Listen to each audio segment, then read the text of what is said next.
நீங்கள் இணைந்திருப்பது முஹப்பத்தின் செய்திகளுடன். முன்னாள் ஜனாதிபதி மஹிந்த ராஜபக்ச, அமைச்சர் சுசில் பிரேமஜயந்த மற்றும் ஜனாதிபதியின் பணிப்பாளர் பிரதானி சாகல ரத்நாயக்க ஆகியோருக்கு இடையில் நேற்று விசேட சந்திப்பு ஒன்று இடம்பெற்றுள்ளது.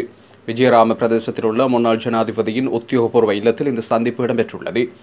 எதிர்வரும் ஜனாதிபதி தேர்தலில் ஸ்ரீலங்கா பொதுஜன பெரமுனவின் ஆதரவை ஜனாதிபதி ரணில் விக்ரமசிங்கவுக்கு பெற்றுக் கொடுப்பது தொடர்பில் சுசில் பிரேமஜயந்த மற்றும் சாகல ரத்நாயக்க ஆகியோர் மஹிந்தவுடன் கலந்துரையாடியதாக தெரிவிக்கப்படுகிறது.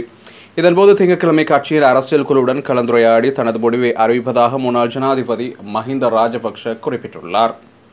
இதேவேளை ஸ்ரீலங்கா பொதுஜன பெரமுன கட்சியைச் சேர்ந்த அதிகளவான நாடாளுமன்ற உறுப்பினர்கள் ஜனாதிபதி ரணில் விக்ரமசிங்கவுக்கு ஆதரவு தெரிவித்துள்ளமையும் குறிப்பிடத்தக்கது.